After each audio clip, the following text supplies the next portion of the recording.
이시안의 읽은 척 책방. 안녕하세요. 성신여대 겸임 교수이자 지식편의점 시안책방의 주인 이시안입니다. 정말 새로운 시대가 시작된 것 같습니다. 기존에 알던 기준과 질서가 조금씩 붕괴되는 느낌이고요. 그에 따라 새로운 표준들이 설정되고 있습니다. 우리 생활의 루틴도 많이 변했잖아요. 일례로 처음에 대학 강의를 온라인상에서 진행한다라고 했을 때 학생들이 극력 반발을 했었는데요. 요즘은 오프라인에서 진행한다라고 하면 난리가 납니다. 실시간 강의하다가 지금 어디에 있는지 물어보면 지방에서 출석하는 경우가 아주 많거든요. 만약 이런 비대면 강의가 하나의 표준이 된다라고 한다면 서울에서 하버드 대학의 강의를 듣는 것도 가능하겠다라는 생각이 듭니다. 생각의 전환이죠. 그런데 더욱 중요한 생각의 전환이 있습니다. 굳이 대학 강의를 들어야 하나? 조금 더 까놓고 말하면요. 먹고 살기 위해서 대학 졸업장이 꼭 필요할까 하는 의문이죠. 정말 많은 변화가 앞으로 뒤따를 수밖에 없잖아요. 그래서 오늘은 그런 미래를 조금 먼저 가볼 수 있게 도와줄 책을 소개해 드리려고 합니다. 문명을 읽는 공학자라고 불리는 최재붕 교수님의 체인지 9입니다.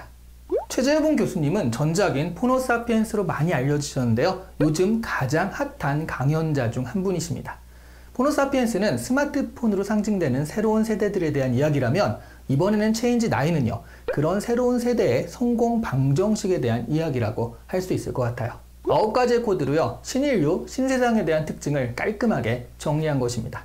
9가지의 코드는요. 차례대로 메타인지, 이미지네이션, 휴머니티, 다양성, 디지털 트랜스포메이션, 회복 탄력성, 실력, 팬덤, 진정성입니다.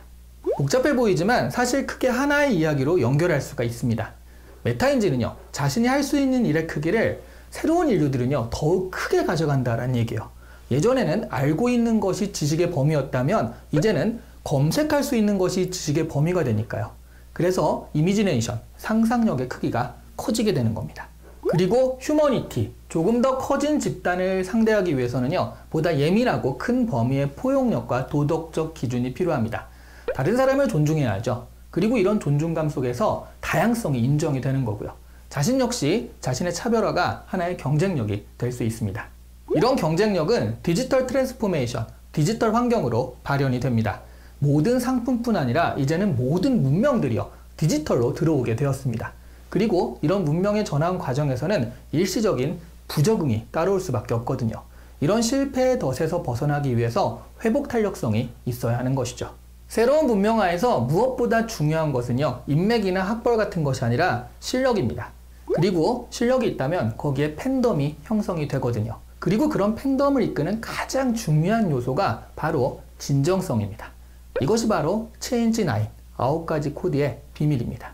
책을 읽으면서 든 생각은요. 스마트폰이 마치 자기 몸의 장기처럼 익숙한 지금의 신인류들이라는 표현이 나오는데요.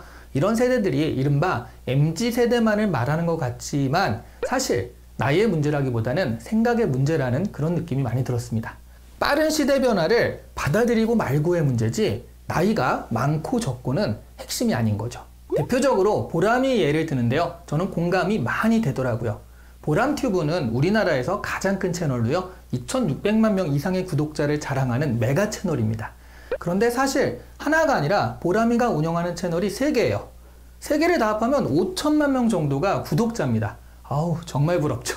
그런데 2019년에 보람튜브가 한 달에 37억 정도를 번다는 기사가 나고요. 청담동에 100억짜리 빌딩을 샀다는 기사가 나면서 엄청난 비난이 쏟아졌어요. 문제는 보람이가 돈을 버는 것 자체에 비난과 질투가 쏟아진 거예요. 내용이 아동학대라는 부분도 조금은 있었지만 사실 그런 내용은 일부고요. 대부분은 장난감을 가지고 노는 장난감 리뷰나 그냥 어린이의 놀이가 이 채널의 핵심이잖아요.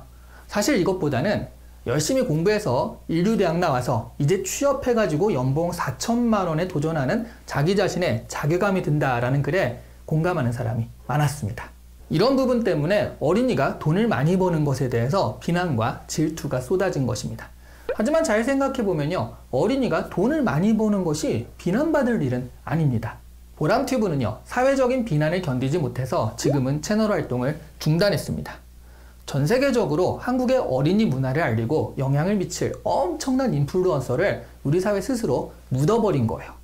방탄소년단만 국위를 선양하는 것이 아니라 보람튜브 역시 충분히 그런 역할을 할 수 있었는데 우리 사회 스스로 싹을 밟아버린 거거든요. 지난 세대의 눈으로 보기에는요, 유튜브 따위의 운에 기대어 순간 엄청난 거금을 벌어버리는 이런 세태는요, 청년들이 성실하게 노력하고 거기에 맞춰서 차근차근 보상을 받는 아름다운 전통을 훼손하는 것으로 보일 수 있습니다. 하지만 그런 성공의 속도에 대한 고정관념은요, 이미 10에서 20년 전쯤 깨진 게 아닐까 싶어요. 테슬라는 2003년에 창립된 기업이지만 지금은 1903년에 창립된 포드 자동차를 이깁니다. 100년의 차이를 뛰어넘은 거죠.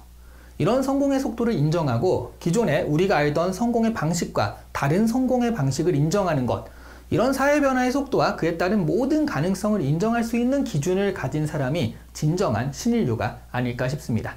자신은 아날로그형 인간이라면서 변화에 대한 적응 노력을 게을리하는 사람이라면 사실 언제든지 도태될 수 있는 것이 지금 세상입니다. 최재분 교수님이 이 책에서 그리는 미래상은요, 정확하게는 미래 인재상의 제시에 가깝다는 생각이 많이 들었습니다. 어떤 사람이 살아남을 것이며 또 어떤 사람이 되어야 하는가에 대한 아이디어를 많이 얻을 수 있게 돼요. 그리고 이런 방향성은요, 이미 몇 년 전부터 예고되어 온 것이고요. 코로나 때문에 방향 자체가 바뀐 것은 아니거든요. 코로나가 바꾼 것은 방향이 아니라 속도일 뿐입니다. 가뜩이나 빠른 변화 속도에 코로나까지 얹어져서 가속화되니까 그 속도는 거의 음속에 다다를 지경입니다. 하지만 이런 책들이 또 시시때때로 나오니까 이런 정보들에 눈 감지 않고 빠르게 반응하고 흡수하며 살아야 하겠습니다. 예전부터 변하지 않는 진리가 하나 있죠. 변화에 기회가 있다라는 말이요. 그러다 보면 견디는 수준이 아닌 엄청난 성공의 미래가 우리 앞에 펼쳐질 수도 있을 것 같습니다. 오늘 이 시간에 읽은 척 책방은 최재분 교수님의 체인지 9이었습니다. 좋아요와 구독 역시 빠를수록 좋습니다. 머뭇거리지 말고 어서 눌러주시길 바랍니다. 감사합니다.